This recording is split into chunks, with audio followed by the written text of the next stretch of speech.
आपल्यासोबत सुधीर मुनगंटीवार सुद्धा आपल्याला जोडले गेलेले आहेत। सुधीरजी, आपण बघतोय हा जो नवा वक्फ कायदा आहे त्याला स्थगिती मिळालेली आहे, काय तुमची प्रतिक्रिया आहे?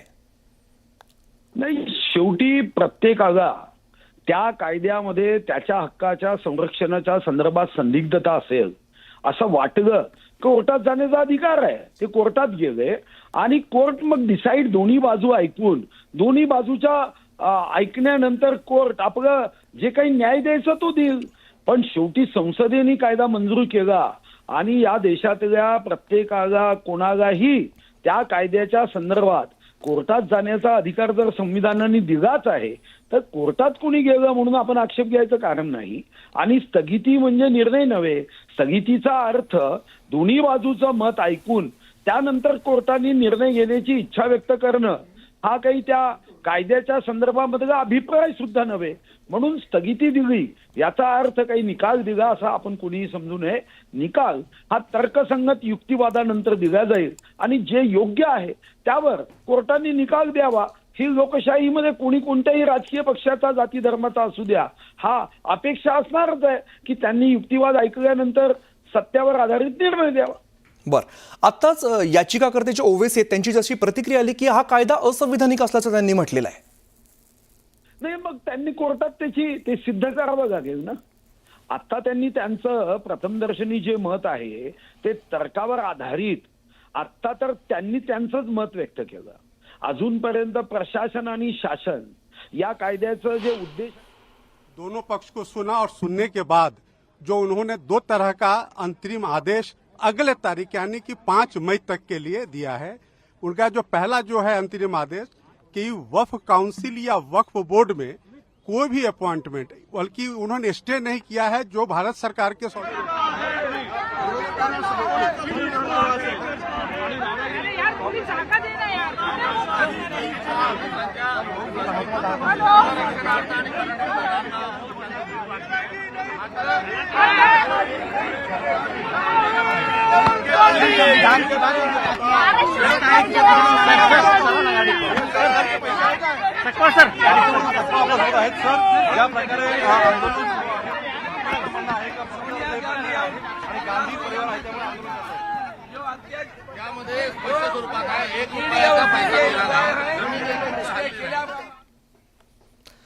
तर आमच्या प्रतिनिधी प्रणाली कापसे सध्या आपल्या सोबत आहेत। प्रणाली, आपण बघितलं वक्फ बोर्डाची जी नियुक्ती करण्यास कोर्टाने आता मनाई केलेली आहे।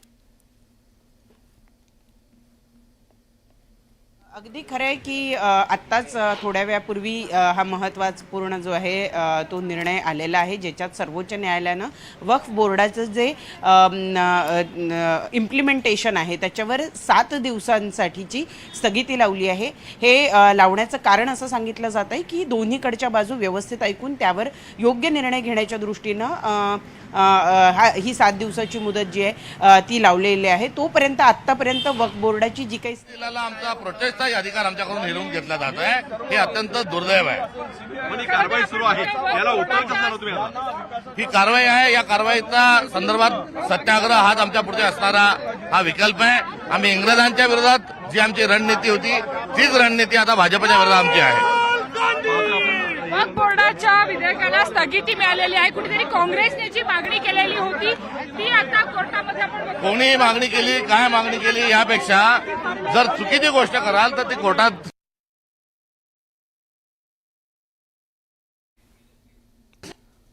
करा। ती कारवाई नियमानुसार होत नसल्यामुळे आता त्यामुळे सुप्रीम कोर्टाने आपल्याला त्या ठिकाणी स्टे दिल्याचं आढळून येतं।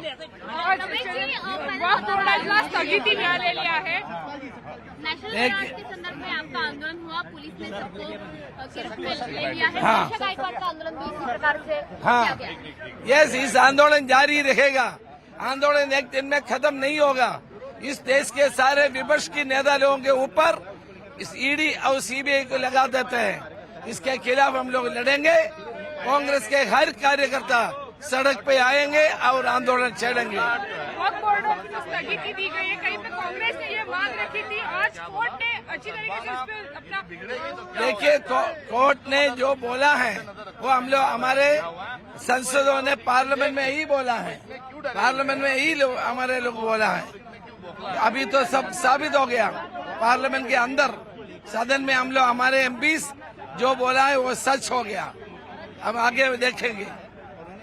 चलिए आपण बघतोय की काँग्रेस सर काय सांगाल आज कोर्टाने स्थगिती दिलेली आहे कोर्टाने स्थगिती दिलेली आहे वक्फ बोर्डाच्या देखिए, सबसे पहले तो जिस तरीके से राजनीति पूरे देश में बीजेपी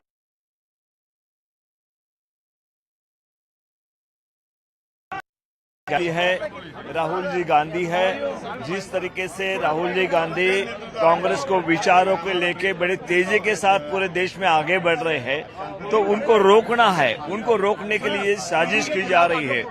तो ये सब पूरी जनता जानती है, पूरे देश की जनता जानती है। इसलिए कांग्रेस के कार्यकर्ता रास्ते पे उतरे, हर स्टेट में उतरे, हर जगह पे इस तरह का आंदोलन हो रहा है और ये लगातार चलते रहेगा जब तक बीजेपी का अन्याय अत्याचार इस तरीके से कार्यकर्ताओं के ऊपर होगा, हमारे गांधी फैमिली के ऊपर होगा, तो इस तरीके का आंदोलन लगातार चलता रहेगा। उसको कोई रोक नहीं सकता है।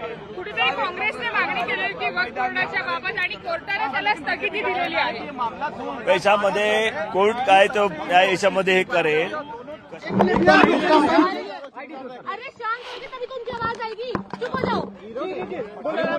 देखिए, आज हम सुप्रीम कोर्ट का तमाम जजेस का तहे दिल से शुक्रगुजार हैं कि आज हमें यहाँ इंसाफ मिला।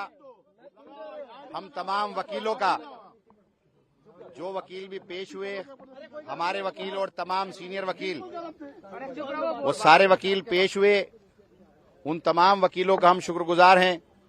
और हमें सुप्रीम कोर्ट से यही उम्मीद थी कि फैसला हमारे हक में आएगा। जिस तरह से आज केंद्र सरकार के वकील ने कहा, कल जो जज साहब ने बात कही थी कि हम जो वक्फ बाय यूजर प्रॉपर्टी हैं, इनके साथ कोई छेड़छाड़ नहीं करेंगे, रजिस्ट्रेशन में किसी किस्म का कोई छेड़छाड़ नहीं करेंगे, और जो वक्फ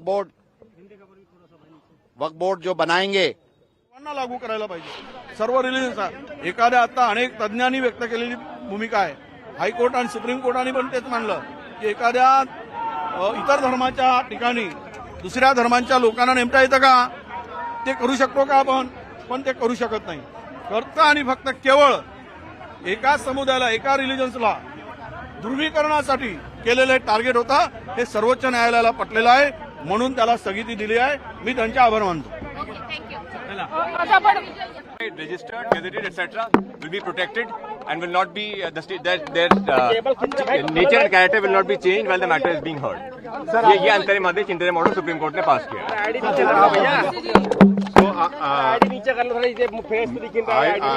अंग्रेजी में बोलो सर, हिंदी में पहले अभी आपने कोर्ट का, सुप्रीम कोर्ट के honourable chief justice of India के साथ जो बेंच का ऑर्डर आपने सुन लिया, हमारे काउंसिल निजाम पाशा ने उस बात काउंसिल की तरफ से काउंसिल है, मेरी फ्रेम में आइंदा फिर जब पेशी होगी हम लोग कोशिश करेंगे, तो यही बात है।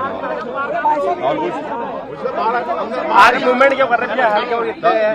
नहीं, अभी जो सुप्रीम कोर्ट ने तो कह दिया है कि वक्फ बाय यूजर पे सुप्रीम कोर्ट ने एक बार में स्टे लगाया है, और वक्फ बाय यूजर के डिलीशन पर स्टे लगाया है, और साथ ही साथ कोई सेंट्रल वक्फ काउंसिल के बनाने पर स्टे लगाया गया है, स्टेट वक्फ बोर्ड के बनाने पर स्टे लगाया गया है। पूरे सर, आज के फैसले से आप मुतमईन हैं सर, क्योंकि कल सुप्रीम कोर्ट 3 डायरेक्शन देने वाला था, लेकिन आप सेटिस्फाई है? आज का जो फैसला उससे आप सेटिस्फाई हैं सर? कितना आश्वस्त? देखिए, मैं joint working committee of parliament का मेंबर था। जितने अमेंडमेंट सरकार ने उसमें लाए थे, हमने उसकी मुखालिफत की और हमने डाइसेंट रिपोर्ट दिया।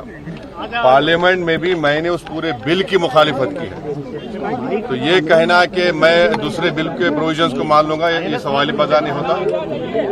हम पूरे उस बिल को उस एक्ट को अनकॉन्स्टिट्यूशनल मानते हैं, और ये आर्टिकल 25, आर्टिकल 26, 14 और 15 और 29 का ग्रेव वायलेशन है। ये हम पहले से ही बोल के आए और आज फिर आपके सामने रिपीट कर रहा हूँ। No. See. Let us be very careful. The Honorable Supreme Court, as rightly pointed out by my counsel, Mr. Nizam Pasha, the Supreme Court has said that the Central Waqf Council and the State Waqf Boards will not be constituted. Waqf by user cannot be deleted. Now, there are other provisions also, which we as a party have come to the Honorable Supreme Court that calling it unconstitutional. Now, whenever it will be heard, our counsel, Mr. Nizam Pasha, on behalf of me, will be arguing it. As you know very well, that during the deliberations of the Joint Working Committee, I have given a Dyson report opposing all the amendments that were proposed by the government. And during the debate in the Parliament on the consideration or passing of that bill, I have opposed each and every amendment. I have called it unconstitutional. I still call this law as unconstitutional, as violating the fundamental rights of Article 14, 15, 25, 26 and 29. So our legal battle will continue to ensure that this act, against this act will continue. देखिए सवाल देखिए, आपको पूरे उस कानून को समझने की जरूरत है। अब 5 साल का मुसलमान प्रैक्टिसिंग रहेगा, 5 साल प्रैक्टिसिंग मुसलमान का तो रहेगा। अब उसको कौन डिसाइड करेगा? अब कोई महिला है, उसको कौन डिसाइड करेगा? तो ऐसे